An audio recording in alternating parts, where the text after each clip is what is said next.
बाबा जी की गुरु प्यारी साध संगत जी, सभी को प्यार भरा राधा स्वामी जी।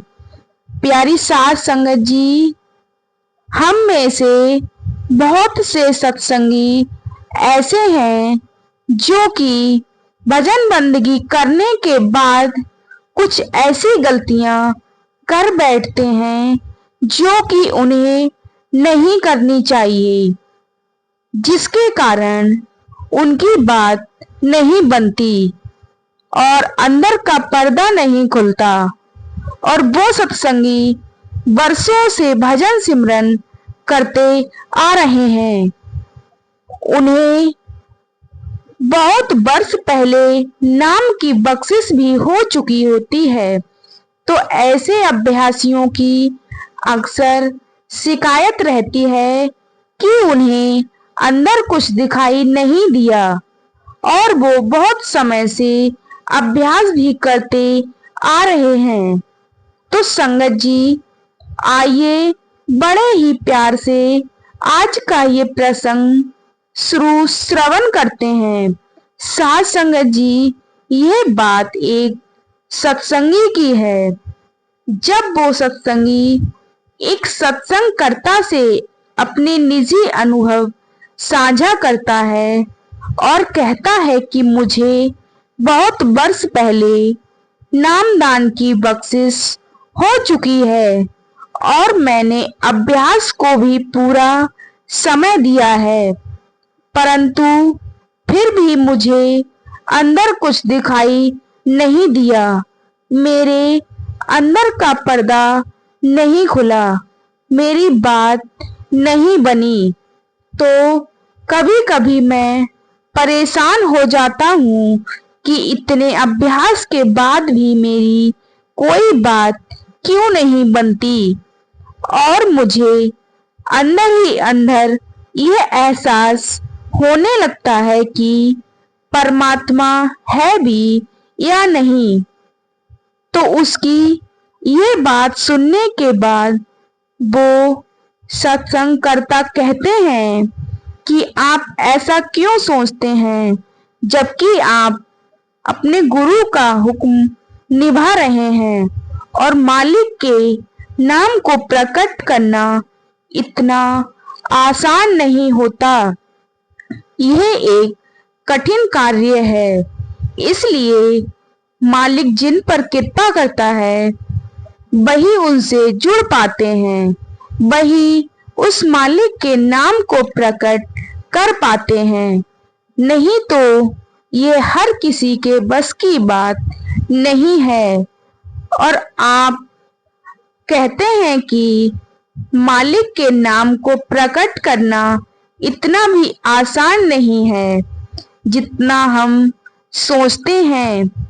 तो हमें निरंतर प्रयास करते जाना है और अपने गुरु के हुक्म को निभाते जाना है।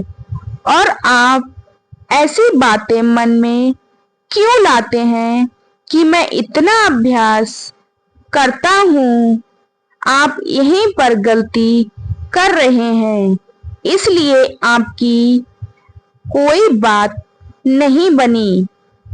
क्योंकि जब कोई सत्संगी भजन पर बैठता है तो भजन सिमरन करने के बाद उसके मन में यह बात कभी नहीं आनी चाहिए कि मैं भजन कर रहा हूँ और मेरे कारण ही भजन सिमरन हो रहा है, और जो भी हो रहा है वह मेरे कारण ही हो रहा है। हमें ऐसा कभी नहीं सोचना है। यह बात अपने अंदर से बिल्कुल निकाल दो कि मैं कुछ कर रहा हूँ, और भजन करने के बाद हमें केवल एक ही बात ध्यान रखनी है कि हमने जितना भी अभ्यास किया है उसको मालिक के चरणों में अर्पित कर देना है।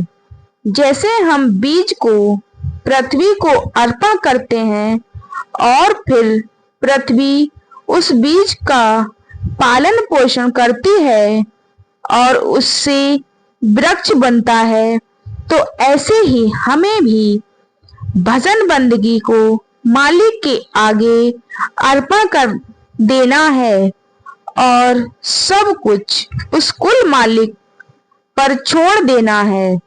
अगर हमने इसे अपने हाथों में रखा तो हमारी बात नहीं बनेगी। जैसे कि अगर हम कहें कि बीज को हमने पृथ्वी में नहीं डालना, हमने अपने हाथों में ही रखना है, तो क्या वह वृक्ष बन पाएगा? वो हमारे हाथों में ही पड़ा रहेगा और एक दिन सड़ जाएगा। तो हमें ऐसा बिल्कुल भी नहीं करना है। हम जितनी भजन बंदगी करते हैं, जितना भी नाम जपते हैं, उसको कोई मालिक के आगे अर्पण करना है। और ऐसा करने से हमारा मन निर्मल होता है। और वो सत्संग कर्ता जी फरमाते हैं कि मुझसे कुछ सत्संगी सवाल करते हैं कि हमारा मन भजन सिमरन में नहीं लगता, हमारा ध्यान नहीं लगता। तो आप जी कहते हैं कि ऐसा कैसे हो सकता है कि जब हम बैठें तभी हमें ध्यान आ जाए या फिर हमारा मन भजन सिमरन में लग जाए। इसके लिए तो हमें निरंतर प्रयास करना होगा, मेहनत करनी होगी, तब जाकर हमारा मन लगने लगेगा और अंदर से रस आना शुरू होगा और फिर ध्यान आना भी शुरू होगा। लेकिन हम में से कुछ सत्संगी इस बात को समझ नहीं पाते। वो कहते हैं कि जब हम भजन में बैठें तो हमारा मन सिमरन में तुरंत लग जाए, जबकि ऐसा होना संभव नहीं है। हम दिन के 23 घंटे दुनियादारी को देते हैं, दुनिया को देते हैं, तो हम ये बात सोच भी कैसे सकते हैं हम एक ही घंटा बैठें और हमारा मन सिमरन में लग जाए? ऐसा कैसे हो सकता है? इसके लिए तो समय लगता है, मेहनत करनी पड़ती है, प्रयास करने पड़ते हैं, तब जाकर कहीं बात बनती है। संगत जी, यदि कोई कहे कि मुझे फल पहले चाहिए, बीज तो मैं बाद में बोऊंगा, ऐसा होना बिल्कुल भी संभव नहीं है। क्योंकि पहले तो हमें बीज को पृथ्वी में डालना पड़ता है और फिर जाकर उसका वृक्ष बनता है, फिर जाकर उससे फल मिलते हैं। तो ऐसे ही रूहानियत का यह मार्ग है। जब हमें नाम की बख्शिश होती है, हम बैठना शुरू करते हैं, धीरे धीरे हमारा मन लगना शुरू हो जाता है और फिर जाकर कहीं बात बनती है। तो उसके बाद वो सत्संगी इन बातों को समझ जाते हैं और उनकी बातों पर अमल भी करते हैं और कुछ दिनों के बाद उनकी फिर उनसे मुलाकात होती है। और जब दोबारा उनकी मुलाकात सत्संगकर्ता जी से होती है, जो कि कमाई वाले होते हैं, वो दौड़ा दौड़ा उनके पास आता है और कहता है कि ज्ञानी जी, मेरी तो बात बन गई, जैसा आपने कहा था मैंने वैसा ही किया। मैंने अपने अंदर से ये बात निकाल ही दी कि मैं कुछ कर रहा हूँ और मैंने सब कुछ मालिक को अर्पण कर दिया और उसी से मेरी बात बनने लगी।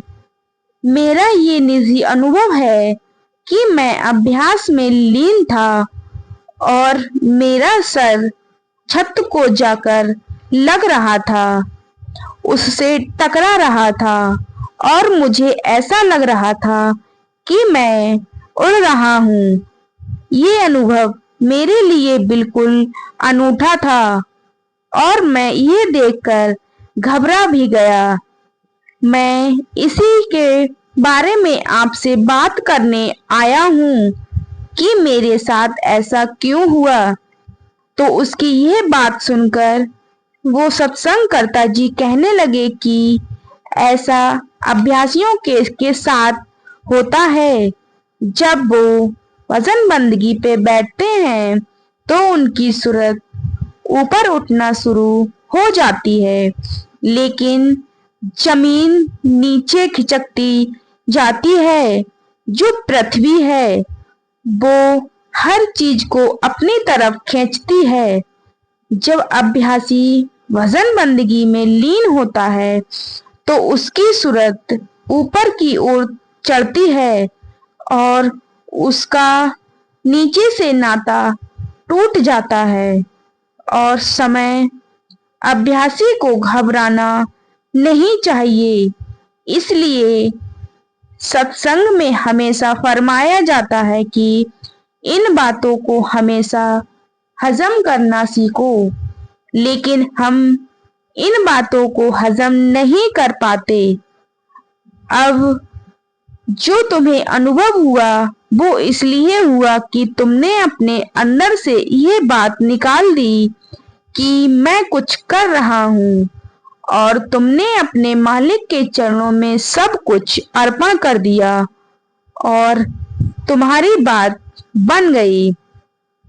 और कुछ अनुभव होंगे, उसके लिए भी हमें सावधान रहना चाहिए, क्योंकि जब अंदर नाम प्रकट हो जाता है तो उसे संभाल पाना हर किसी के बस की बात नहीं होती।